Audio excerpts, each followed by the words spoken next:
Welcome to Convo Lounge Expression, Exposure, Experience. Welcome to the Convo Lounge Podcast. Thank you so much for joining us. You're with me, Yandile Nuku, one of the co-hosts as usual.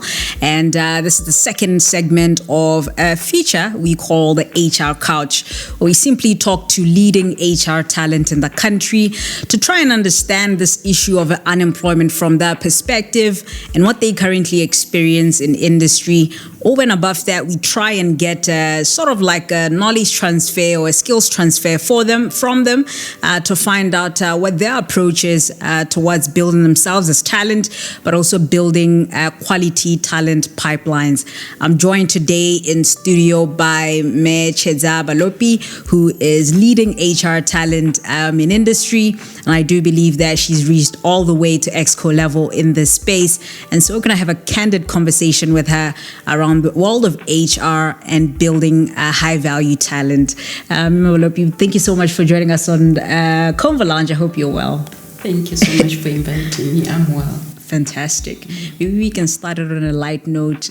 Tell us a little bit about you, who you are, your background, and what you're currently working on in the HR space. Thank you so much.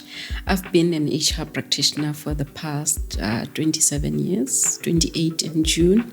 Started off in the diamond industry and worked there for about 15 years. And then I left to join Air Botswana.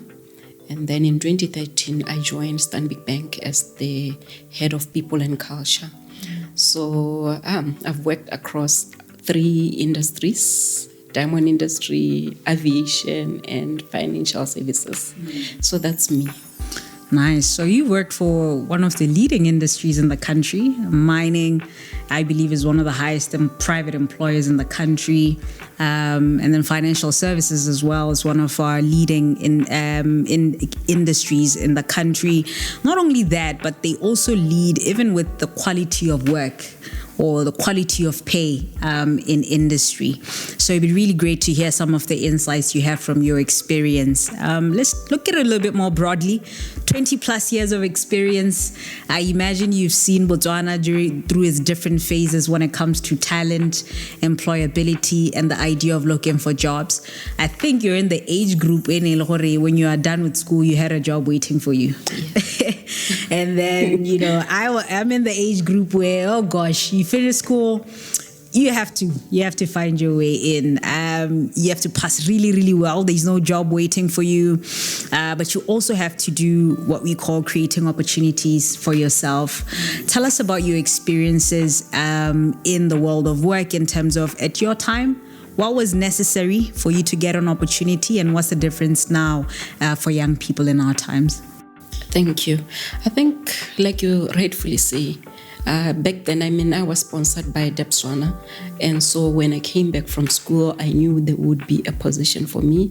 And I started off as a graduate trainee and grew along and became what I am now. So I think it's unfortunate that we are in a space where we have young graduates who can't find work. It's getting more and more difficult to find a job. But once you find it, it's important to hold on to it. And how you hold on to it is really by the attitude that you bring into the workplace. I think they say hire for attitude, and then the rest of the skills you can actually help somebody to build. And I think those skills are really your personality traits, your attributes, what you bring in, your work ethic, your hunger, your passion to be able to get there, and making sure that you have the competences that are required in the workplace. We are in the 4IR era where that as much as you have that degree, what else are you doing to make sure that you are competitive? If you've both done the two of you are competing for a job or are looking for a job, and you've both done marketing or you've done business management, what sets you apart? Why will the employer hire you and not the other person. So I think there are skills that are now required in the workplace. And I'm not too sure, I'm not positive if in terms of educational institutions, whether our graduates are ready in terms of the skills that are required now. In the financial industry, for instance, data scientists are required because data is now a big thing. You actually monetize data now. So you need people that can actually do predictive analysis. You need people that can do data analysis. You are a young one, a Gen Z. You know that, artificial intelligence, all those things, machine learning, robotics, those are the skills that are now required as organizations digitize and transform themselves to be able to survive in the 4IR world. Well, of course, you've been on the other side. Of course, you're going through a different journey now. But what is it like for someone who is not in industry, a young talent, to understand how you function in industry, especially when you're in either the people department or the HR department? That's what we call now the HR business partner. Do you actually sit in your boardrooms and say, guys, this year or this quarter, we want to develop, we need to create 100 jobs, or we need to create 200 jobs, or it depends on what the business needs are in the organization as per different functions and units? Do you sit and actually think about the issue of unemployment as HR leaders or executives? What's it like from your side? I don't think we do enough of that in terms of thinking of how do we contribute given the unemployment levels. However, like you rightfully say, we are guided by what the business actually requires. What are the skills requirements going forward given the journey that the organization is on? What caliber of employee are we looking for? What skills should they have? Are these skills available in the market, or we need to develop them within the organization? And I think we can do more as HR practitioners by actually engaging with stakeholders outside to say, these are the skills that we require, and how do you help us to make sure that the skills are readily available in the market? Because what is interesting is that as much as there is high unemployment, in organizations, you find that there is what we call a war for talent. So there is a war for talent. We fight for the few skills that are there in the market. And few skills meaning these are the skills that we require for us to be able to achieve our goals, our strategy, and the skills are not there in the market. And so as employers, we are all fighting for that one person or two people that are in the market. And so we are paying a premium for those people because they have a scarce skill. So I think we could do more in terms of engaging with stakeholders around how do we help each other so that we can actually help in unemployment. However, organizations, such as the one that I recently exited, they now have programs around their social, economic, environment programs where they are trying to help young people in terms of developing skills, whether they are entrepreneurs, helping them with the skills, mentoring, coaching them, providing financial assistance where they can, and also just making sure that, even for their employees, they actually give them skills that will help them outside the corporate world. And I think for me, that's a good thing because it then helps. You are a Chedza, you are in the workplace, you are 50, and your employer is very deliberate around making sure that you can have a side hustle and give you time off to go and pursue your other interests. It actually gives you the skills that you require for you to be able to live outside corporate and to continue. And hopefully that can encourage a Chedza to actually leave earlier and actually then allow the organization to bring in other people into the organization. That's interesting. The flexibility, and I see you're looking at it at the end of someone's career journey towards retirement. But when I look at talent today, young talent, we're already doing that. Like, we are already very dynamic. We've got different interests. If I look at myself, for instance, I do multiple things. Do you feel organizations or in the HR space, are you open-minded to absorb such talent and give them those flexibilities at entry level to understand that you're entering an organization, but I'm a dynamic being. I'm not just these particular technical competencies that you want me for. Do you think you're open-minded to that, or this is something that will take a bit of time? I think organizations have started, I think recognizing that, there are multi-generations in the workplace and we are so different. I think those of us who are in leadership are, in our 50s, but we learn a lot from the younger generations. The Gen Zs, like you say, they prefer flexibility. They want flexi hours. They are people who want to give back, and so they want time off to go and do other things.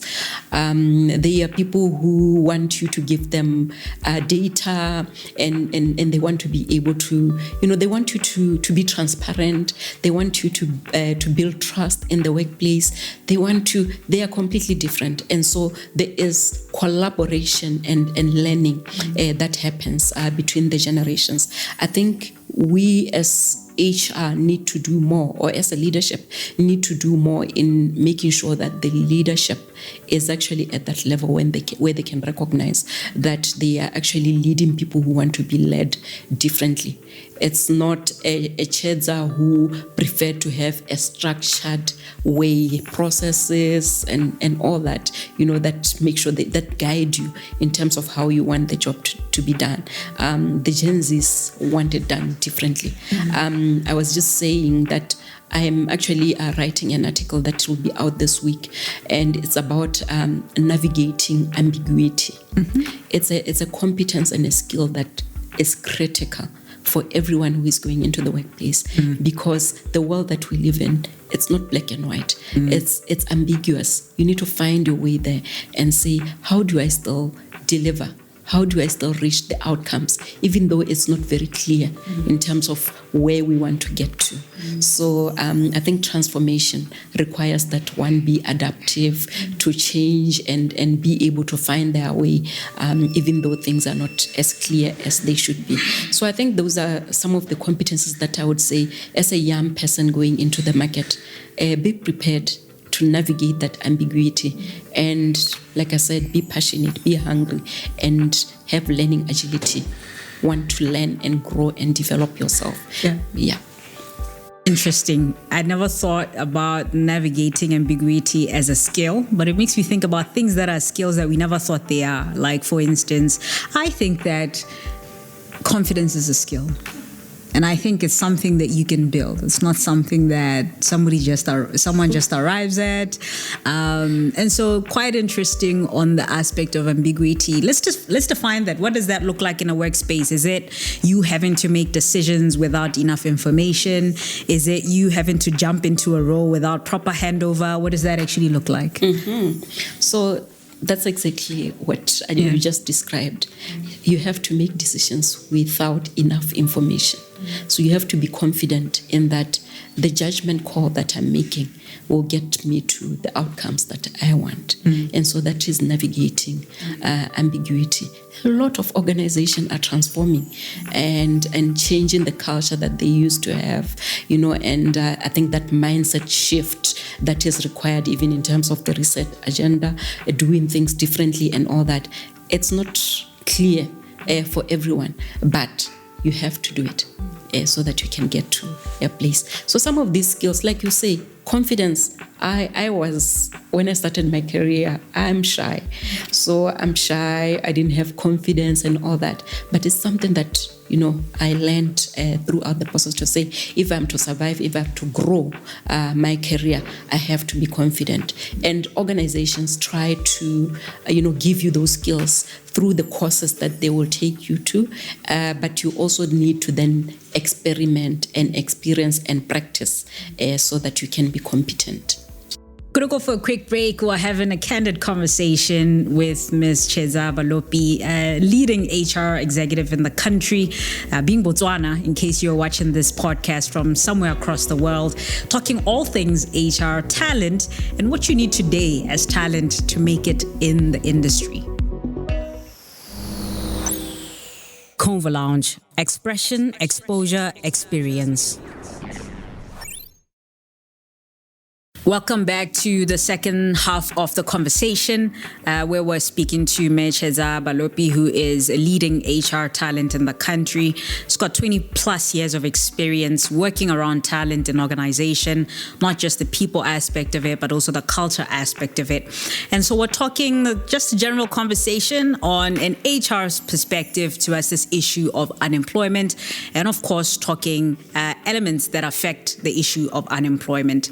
So before we went for the break, you spoke about the issue of talent wars, looking for talent that is niche but also scarce in the market, which you pay a premium for. My question to you is this: do you think the talent does not exist, or the talent is not visible for you to be able to identify at the point at which you need it in organizations? Do you think that's a possibility? It's a possibility. I think it's both. Okay. I think as HR practitioners, it's important that because we know the business requirements. The reason why you are a partner, you are partnering business so that you understand their strategy, you understand where they want to go, and then you are able to say, okay, so these are the skills that will be required for you to get to where you want to go. So as an HR practitioner, you then need to assess, do a skills audit within the organization to say, what skills do we have? What do we need to do to build the skills that we require within the organization? If they are non-existent within the organization, if we are going to buy, where do we buy? And so it's important as an HR practitioner who is in touch, who is strategic, to be able to map talent and say, internally, these are the skills that we have. Externally, these are the skills that we have. So it's possible that people don't know where the talent is. But I think when it comes to fresh graduates, it's easier because then what does BAC offer? What does the University of Botswana offer? What does Boto offer? Are they the skills that we require? If they are not the skills that we require and we need to build, we get in the people through graduate programs, through internship programs, and then we are deliberate about the programs that we put them through so that we can then build the skills that we require. Yeah.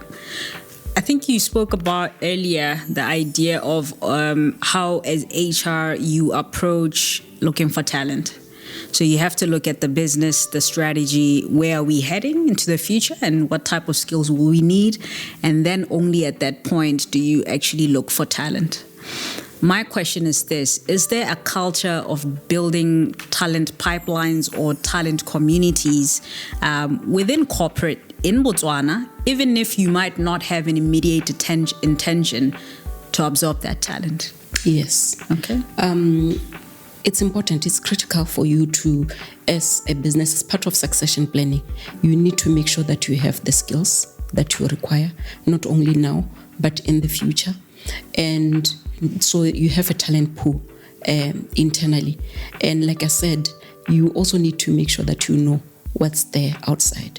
If I have Chedza internally as part of the talent pool and she is a successor for a chief executive position, and then she leaves, who else is out there, so that the business doesn't then stop and wait while you are training or while you are looking for the right person. So that is very important, to make sure that you actually build a talent pool. If the skills are not there now, and you know that in 3 years' time will require a certain caliber of employee, then a graduate development program would help you in terms of that, because then you bring in graduates. Normally they go through an 18, 24 months program, and then they are ready to actually do what you expect them to do. Okay. So that's how employers will do it. Okay. So earlier on we spoke about, culture versus competency, that any attitude, and at any given point you'd rather hire for attitude and then train for competencies. My question to you is this, particularly around the onboarding process when you get talent. Have you had any scenarios where you hire talent because you believe they've got the right attitude, after the onboarding process and after, say, the first 3 to 6 months, you realize, oops, this is not a culture fit? Yeah. It has happened. It happens a lot where people go through. That's why there's a probation period, and even for graduates, often employers put people through a graduate program, and there's no promise that at the end of the 18 months or 24 months you'll be absorbed. I think that leaves room for where there is no culture fit, because as part of talent attraction, culture is very important. You want to get people into the organization who connect to your purpose, the purpose of the organization, the philosophy of the organization, people that you know that they are with you, heart, mind, and soul. And so that is important. And I think through the period of probation, then you are able to observe, is this a culture fit? I think for me, if you're not a culture fit really, then it doesn't matter what attitude you have. You have. Yeah. Okay. I remember a very important point when it comes to the labor market currently, the issue of internship. You've got organizations where internship will be 3 months, then you get an opportunity, or you're just given feedback that there's no opportunity, you keep it moving. Then the organizations who will keep a talent in there for 24 months as interns. What are your thoughts on this? Obviously, from a talent point of view, very costly, very demotivating. But why do we see such scenarios in industry? From an HR point of view, what are the pros and cons of this? Prolonging talent, entry-level talent for 24 months. I think it's both a good and a bad thing. Okay. So there are pros and cons. I think as young graduates, we also need to be saying, what's in it for me? What do I benefit? This employer might be keeping me for 24 months. Maybe they don't even pay me. But what am I going to get out of it? Do I make sure that because I have an opportunity, there are people out there who don't have an opportunity to be in this internship? Do I make sure that I use the opportunity to learn as much as I can so that I build my experience for my next opportunity? Because believe you me, there are people out there who will never get the opportunity to get into an internship program. So that's an opportunity, a big opportunity. The negative part of it is where employers now use these interns to fill substantive jobs or vacancies, and yet they do not reward them. So I think for me, that's where it's unfortunate and it's demoralizing. However, I still say if you are given the opportunity, make use of it so that when you get out of there, you've learned as much as possible. Yeah. Ask for opportunities, ask to be part of projects, make sure that you gain as much experience as possible so that when you leave, you are able to say, I have 24 months experience of doing this. If you are going to be demotivated, then you close your eyes to the opportunities that are there around you. I think a lot of people missed even the opportunity to be hired because of the attitude that they didn't show. So they're not giving me a permanent position. I've been here for such a long time, and so I'm not going to do anything. But maybe somebody is actually watching you and thinking, this is my person. And you lose the opportunity because of the attitude that you then give. Sounds to me like you have to have a bit of initiative. The idea of asking what's in it for me. The idea of crafting your portfolio of experiences when you're in an organization and chatting your career path or your career trajectory. Who do you think this responsibility lies on? The idea of crafting what's in it for this talent, or what's the future for this talent? Is it the talent in itself alone, or it's talent plus perhaps the functional head as well as the HR department? What does that look like from your point of view? It's a joint responsibility. I am the employee. I have a responsibility. I know what my career aspirations are. And so I do need to collaborate with the line manager to then say, these are my career aspirations. This is where I want to go in terms of my career path. How do you help me? And then you engage, you have a conversation around, maybe I don't see things the way you see them. Maybe this is where your strength lies. Why don't you consider this? So it's an engagement, a conversation that you have with your line manager being a sponsor. And then you come up with your development program, you do your career pathing, and then they sponsor you in terms of the training, the exposure, opportunities, whether they mentor you or they help you find a mentor, a coach, so that you can then build your profile. Yeah. Okay. Let's talk about the issue of diversity in the workplace. It's a big issue. As an HR professional, what are you seeing in terms of creating diversity in workspaces? It could be multigenerational. It could be the type of talent, unconventional talent that you bring into your organization. It could be members of the LGBTQ community. It could be those that are differently abled. What are your thoughts on creating diverse workspaces and workforces in organizations? I think if you are an organization and your talent management strategy does not include diversity and inclusion, or your HR strategy does not include diversity and inclusion, then you are missing a huge opportunity, because you need to recognize that talent is diverse, and you want to bring in people who think differently, those groups that you described. It could be women, it could be men, it could be people who are differently abled. All those groups, you actually need them in the workplace for you to be able to achieve your strategy. So if there is any organization that does not have diversity and inclusion as a strategy or as a focus area, then they are actually missing out on a big opportunity. That includes also making sure that you bring in people, not only Botswana, you bring in people that are from outside Botswana, because they do things differently. They are from a different culture and they see things differently from a different perspective. So it's important to also bring in people from different countries, different cultures, so that you can have a winning organization. Of course, wherever there's diversity or differences in culture, there are also, an issue, a lot of conflict as well, a lot of resistance, but also just the idea of having healthy workspaces or healthy working environments. It's a big issue in the world of work. Your thoughts on this, especially as somebody who has been in roles like focusing specifically on people and culture. How do you approach creating healthy workspaces? I think when it comes to diversity and inclusion, you need to prepare the workforce. We have unconscious bias. I might have bias. I might be biased against a certain group. So it's important to be deliberate in training and your employees to actually understand, especially when you are implementing your diversity and inclusion strategy, to say these people are different. This is what you should expect. This is how you deal with them, and all that. So that that unconscious bias is actually eliminated.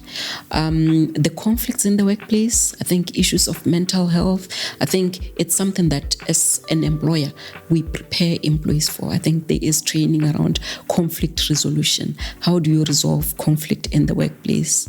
You also touch on issues of emotional intelligence. How do you react when there's conflict, either as an employee or as a leader?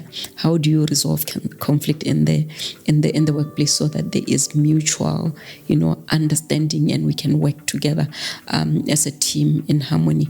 And issues of mental health, I think that is something that is topical right now.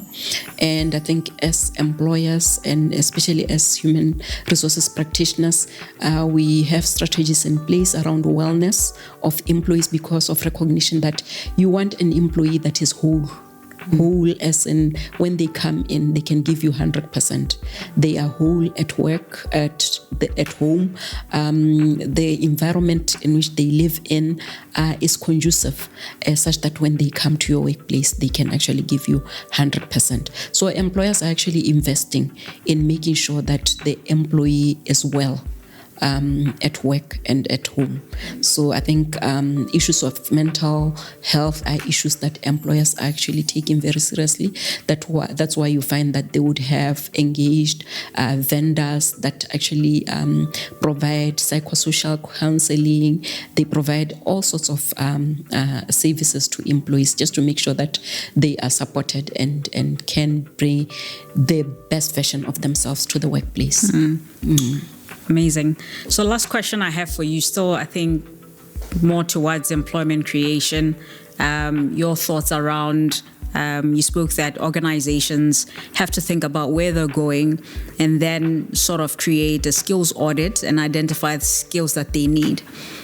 On the other hand, I'm thinking, do you think there is a need or an opportunity for industry to bring communities into those conversations? Because I think, for instance, as talent, from the moment you get into tertiary or even secondary, when you're starting to make a career choice or career decision, and the amount of discipline and focus you're gonna need to become a certain profession or to have certain expertise, you need to have an end goal in mind and know that this is where this is leading to. And I imagine if talent, even as small as secondary school, if they knew that X organization in 20 years, it sees itself doing 1, 2, 3. And these are the type of skills that are going to need. Therefore, this is the career choice that I'm going to start to focus on. Do you think there's an opportunity for organizations to bring in communities into the conversations around their future? Yes, I think it's important. I think it's critical. In the organization, the most recent organization that I worked for, they adopted a school. And part of it was for that reason, not only to make sure that they are supported to get the best results, but also to educate around the skills that are required going forward. And I think if a lot more organizations could actually do that in terms of engaging with stakeholders right from primary school, so that you understand where the world is going, and we make sure that we prepare. I think a lot more collaboration with institutions of learning, just to make sure that there is that alignment around what are the skills that we require. When you are actually running this program, is it actually delivering the skills that are required in the market, or is just a program? The graduate will be degreed, but the employers are not looking for that skill anymore. Like I said, where we are now, there are certain skills that are actually required that a young graduate need to make sure that they have if they are to be competitive. Thank you so much for joining us on the Convo Lounge Podcast. I don't know if there's any last words you'd like to say to anybody who's listening in talent that might have found this conversation interesting. I think my last words is just to encourage young graduates to say, even when the opportunities are scarce, look for what else you can do. Build skills, build competences. I think the benefit of being a Gen Z is that you learn every day and you learn digitally, and there is so much that you can learn that can actually be transferred to the workplace, so that when you do get an opportunity, you can actually say, actually, this is the training that I've actually taken on whatever platform that is out there. And also to say, sometimes it's not about the degree that you actually have. You may be an engineer, but a bank may actually, turn you into, a very, very, very talented banker. So don't be focused on, this is the degree, this is the training that I did. Look out to diversify and do other things. Even self-employment. Thank you so much. And that's it on the HR Couch. I hope you found this conversation as insightful as I did. Remember, Convo Lounge Africa across all social media platforms. Looking forward to being in touch with you and hearing your feedback on this particular conversation. Convo Lounge, expression, exposure, experience.